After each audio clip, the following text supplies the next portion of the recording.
News రీడర్గా career మొదలుపెట్టిన అనసూయ తర్వాత యాంకర్గా, హీరోయిన్గా, క్యారెక్టర్ ఆర్టిస్ట్గా ఇలా పలు విభిన్న పాత్రల్లో కనిపిస్తూ మెప్పిస్తుంది.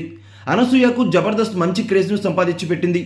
ఆమె కోసమే కొందరు దర్శకులు కథలు రాస్తున్నారంటే అనసూయ ప్రభావం ఎంతలా ఉందో అర్థం చేసుకోవచ్చు. అందం, అభినయం రెండూ ఉన్న అనసూయకు వివాదాలు కూడా కొత్తేం కాదు. బహిరంగంగానే ముద్దులు, హగ్గులు, బిక్రీలతో రచ్చ చేస్తూ ట్రోలింగ్ బారిన పడుతూ ఉంటారు అనసూయ. ఇక హీరో విజయ్ దేవరకొండతో వివాదం గురించి అందరికీ తెలిసిందే. తనని విమర్శించిన వారికి అదే రీతిలో ధీటుగా సమాధానం ఇస్తుంది ఈ హాట్ బ్యూటీ. అనసూయ ఏం చేసినా కూడా సంచలనమే అన్నట్టుగా ఉంటుంది. 38 ఏళ్ల వయసులో కూడా సూపర్ హాట్గా కనిపిస్తూ అభిమానులైతే ఆకట్టుకుంటుంది అనసూయ. గ్లామర్గా కనిపించడానికి అనసూయ తెగ కష్టపడుతుంటుంది. ఫిజిక్ మెయింటైన్ చేసే విషయంలో ఆమె చూపించే శ్రద్ధకు ఎవరైనా ఫిదా అవ్వాల్సిందే.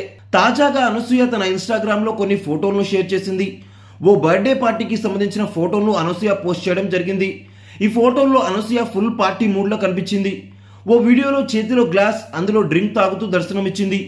ఆ పార్టీలో అనసూయతో పాటు ఆమె భర్త, పిల్లలు కూడా ఉన్న ఫోటోను షేర్ చేసింది. ఇక మరో వీడియోలో కొడుకుతో కలిసి రోడ్డు మీద డాన్స్ చేస్తూ కనిపించింది. అర్ధరాత్రి కావడంతో అనసూయ ఎటువంటి బెరుకు లేకుండా కొడుకుతో కలిసి చిందులు వేసింది. ప్రస్తుతం అనసూయ పోస్ట్ చేసిన ఫోటోలు, వీడియోలు సోషల్ మీడియాలో బాగా వైరల్ అవుతున్నాయి.